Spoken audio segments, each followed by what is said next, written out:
Hello, my friend. Before we begin, I want to ask you one simple question. Have you ever understood every word someone said in English, but when it was your turn to speak, your mind suddenly went blank? You knew the answer. You knew the words, but somehow nothing came out. If this has happened to you, you're not alone. Millions of English learners experience the same problem every single day. And most of them believe one thing: my English isn't good enough. But today, I'm going to show you why that belief is completely wrong. Because the real problem isn't your English, it's your brain. Let me explain. Imagine you're driving a car. Every few seconds, someone pulls the handbrake. Could you drive smoothly? Of course not. Not because you're a bad driver, but because something keeps stopping you. That's exactly what's happening when you speak English. Every time you want to say something, your brain first thinks in your native language, then it searches for English words, then it checks the grammar, then it wonders if the sentence is correct. And by the time your brain finishes all that work, the conversation has already moved on. That's why you freeze, not because you're slow, not because you're bad at English, but because your brain is trying to do 4 jobs at the same time. Now, here's the exciting part. Your brain can be trained, just like your body, just like your muscles. You don't need a special talent. You don't need to live in America. You don't need to know 10,000 English words. You simply need to build a new habit, the habit of thinking directly in English. And once that happens, speaking becomes faster, more natural, and much more enjoyable.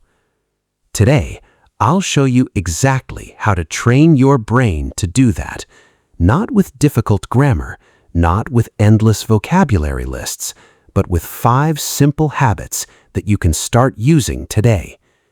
By the end of this episode, you'll understand why translating is slowing you down, how fluent speakers really think, and how you can train your own brain, step by step, to think naturally in English.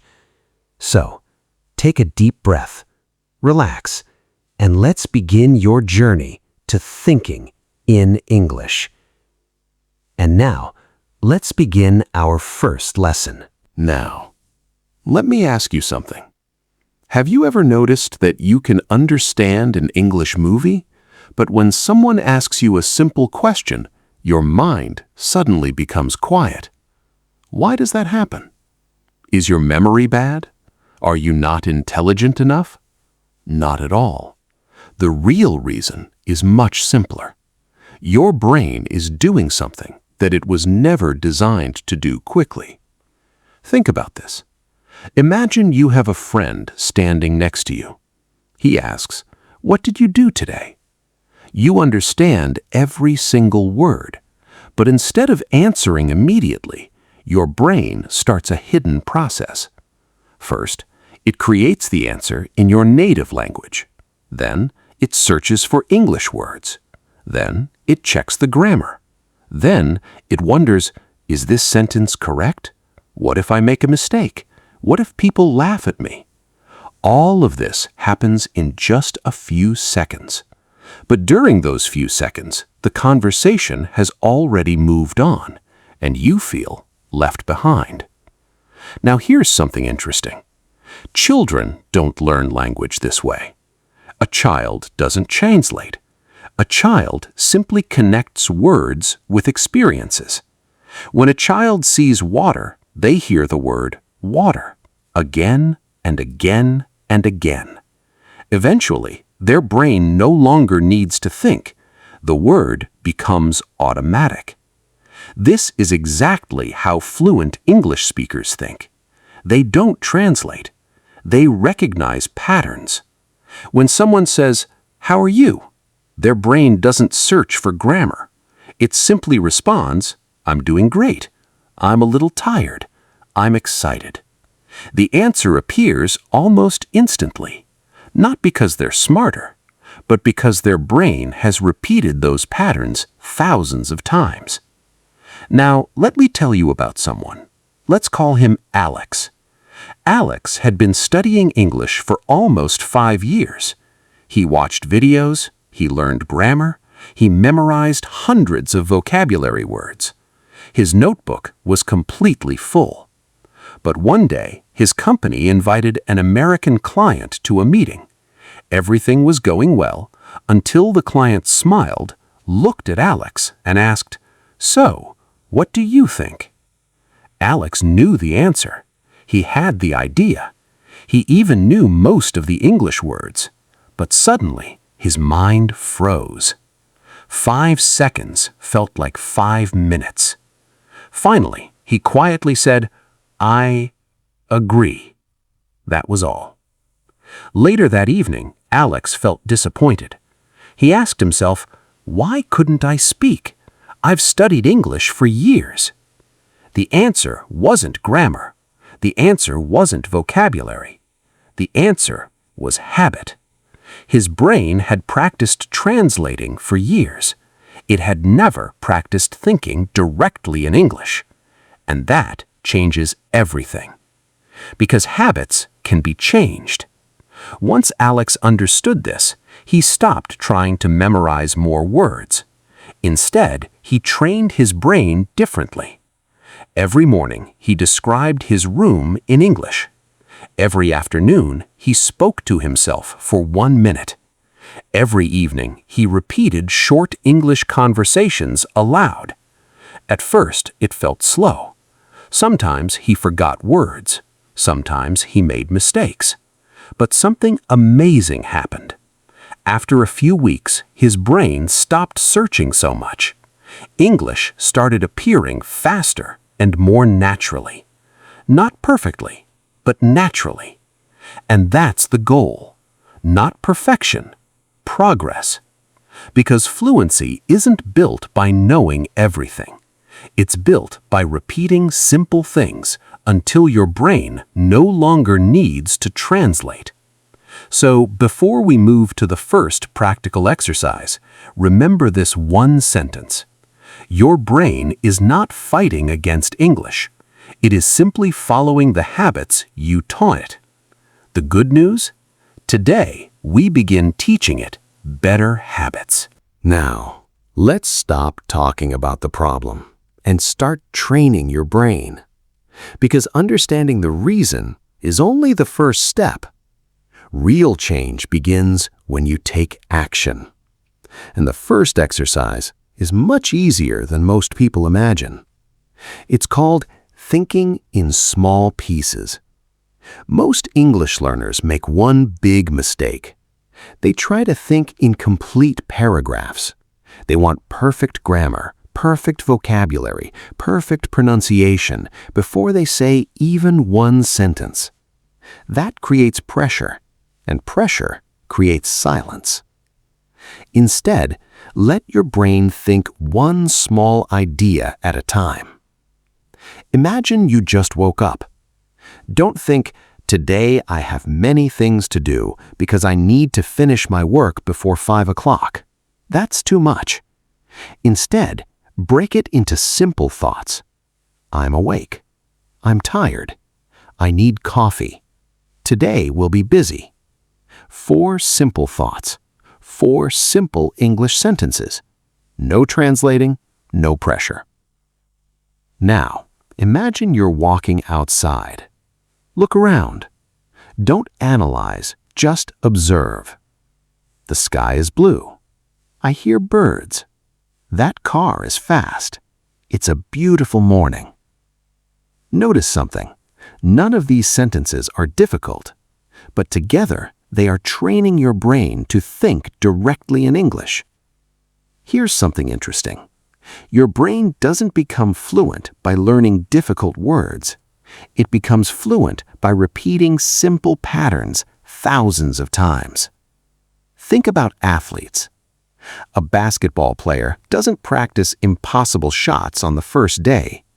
They practice the same basic movement again and again until it becomes automatic.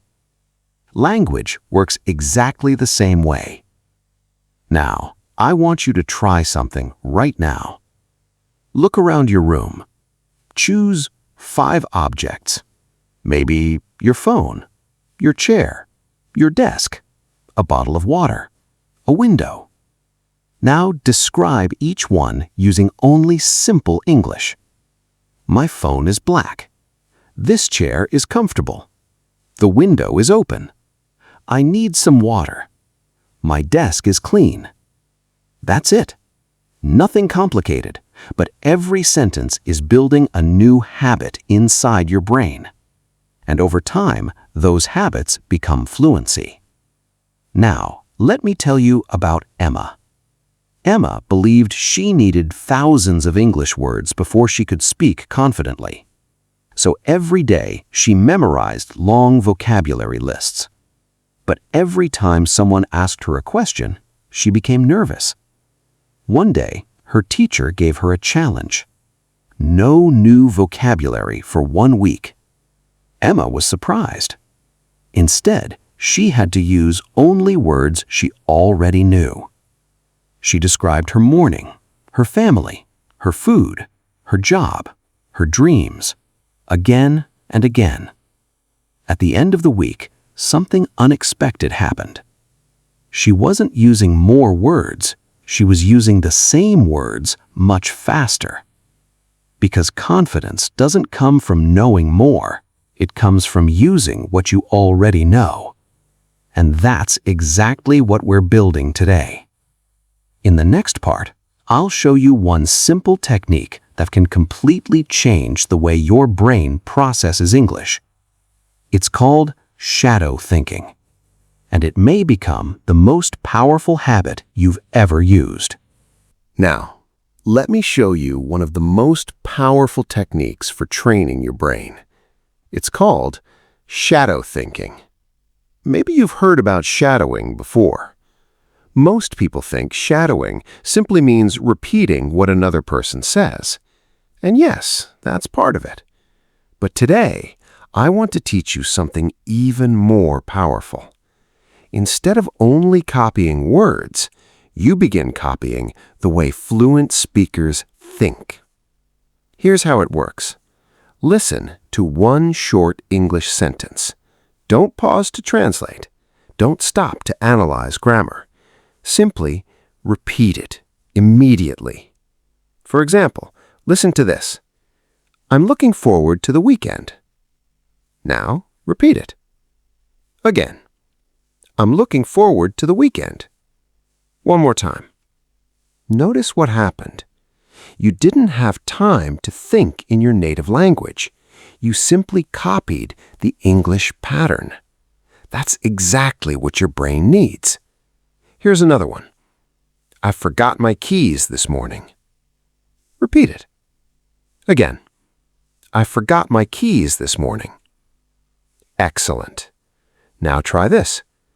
The weather feels perfect today. Repeat. Again. The weather feels perfect today. Do you see the pattern? You're not translating. You're not building sentences. You're borrowing English thinking. Think about how musicians learn. When someone learns the piano, they don't create their own music on the first day. First, they copy, they repeat, they practice. Eventually, their hands begin moving automatically. Language works the same way. Now, imagine you spend 5 minutes every day doing this exercise. 5 minutes, not an hour, just 5. After 1 week, your ears begin recognizing patterns faster. After 2 weeks, your mouth feels more comfortable. After 1 month, something amazing begins to happen. Your brain starts finishing English sentences before the speaker does. That's a sign that you're no longer translating. You're beginning to think in English. Now let me tell you about Michael. Michael drove to work every morning, 40 minutes, every single day. Most mornings, he listened to the radio, sometimes music, sometimes the news. One day, he decided to change one habit. Instead of music, he played simple English podcasts.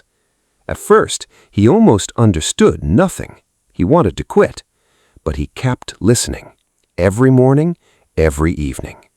Sometimes he repeated one sentence 5 or 6 times. 3 months later, something unexpected happened. One afternoon, someone asked him a simple question in English. Before he realized it, he answered immediately. No translating, no panic, no long silence. Just an answer. It wasn't perfect, but it was natural. And that's the moment he realized something. His brain had finally started thinking in English. Not because he studied harder, but because he surrounded himself with English every single day. That's why I want to challenge you for the next 7 days. Replace just 10 minutes of social media with English listening. Not difficult lessons, not grammar books, simple podcasts, simple conversations, simple stories. Listen while you're walking, cooking, driving, cleaning your room. The more English becomes part of your daily life, the less your brain will depend on translation. Because your brain learns best through repetition, not pressure. And in the next part, I'll show you how to make English become your brain's default language without studying for hours every day. Now, let me tell you the biggest mistake that almost every English learner makes. They separate English from real life. They think, from 7 to 8 p.m., I study English. Then, the lesson ends. The notebook closes, and English disappears until tomorrow. Can you imagine learning to swim without ever getting into the water? Of course not.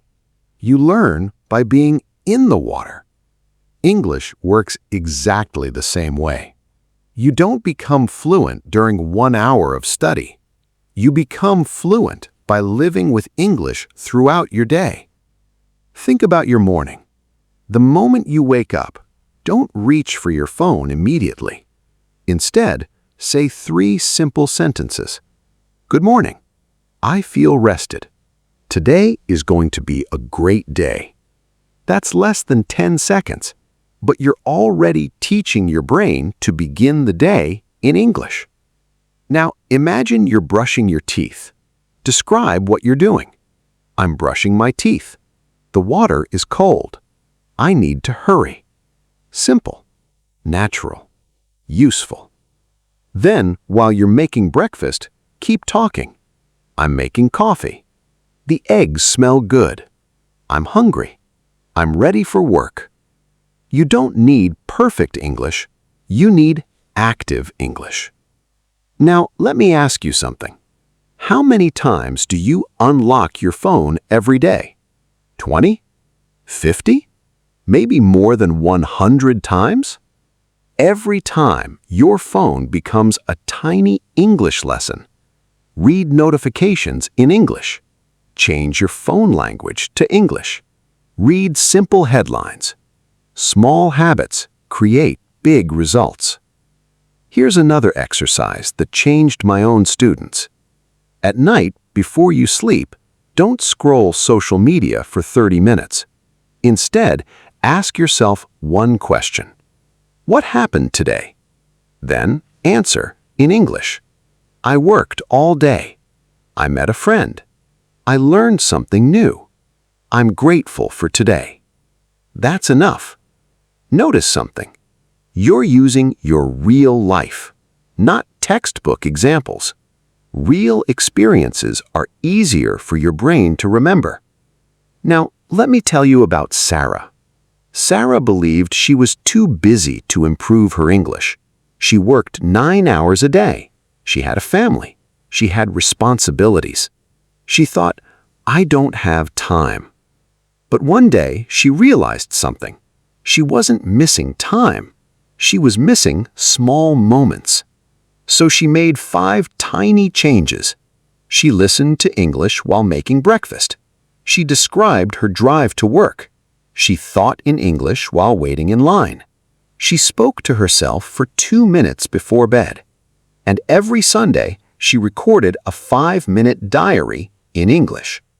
None of these habits felt difficult, but together they completely changed the way her brain worked. 6 months later, people asked her the same question. "Did you take an expensive English course?" She smiled and said, "No, I simply stopped waiting for study time. I made English part of my life." That's the secret. Not more study, more exposure, more repetition, more real life. Because fluency doesn't happen inside a classroom. It happens inside your daily routine. And now, there's one final lesson that ties everything together. It's the lesson that separates people who quit from people who become fluent. Let's talk about consistency. Now, we've reached the final lesson. And in many ways, it's the most important one. Because everything we've talked about today comes down to one simple word: consistency. Most people don't fail because English is difficult. They fail because they stop. They practice for 3 days, they feel excited, then life gets busy. A week passes, then another, and slowly English disappears from their daily routine. But fluent speakers are different. They don't wait until they feel motivated. They build habits. Think about brushing your teeth. You don't wake up every morning asking yourself, "Do I feel motivated today?" You simply do it because it has become part of your life. That's exactly how English should feel. Not a school subject, not homework, just a daily habit. Even 5 minutes every day is more powerful than 2 hours once a week. Now, I want you to imagine yourself 1 year from today. There are 2 possible futures. In the first future, nothing changes. You still understand English, but you still hesitate. You still translate. You still tell yourself, maybe next month. In the second future, you practiced just a little every single day. You spoke. You listened. You thought in English. Slowly, without even noticing, English became natural. Which future do you want? Because the decision doesn't happen next year. It happens today. Remember, you don't need perfect grammar. You don't need thousands of vocabulary words. You don't need to sound like a native speaker. You only need the courage to begin. 1 sentence, 1 minute, 1 habit every single day. That's how confidence grows. That's how fluency begins. And that's how your brain learns to think directly in English. So, before you leave, I have one challenge for you. Right after this episode ends, look around your room and describe 5 things in English. Not tomorrow, not next week, today. Because action creates confidence, and confidence creates fluency. Thank you so much for spending your time with me today. If you enjoyed this episode and it helped you think about English in a new way, there's another lesson waiting for you. Click on the next episode, and let's continue building your English one conversation, one habit, and one day at a time. Until next time, keep speaking, keep learning, and keep believing in yourself. Goodbye, and I'll see you in the next episode.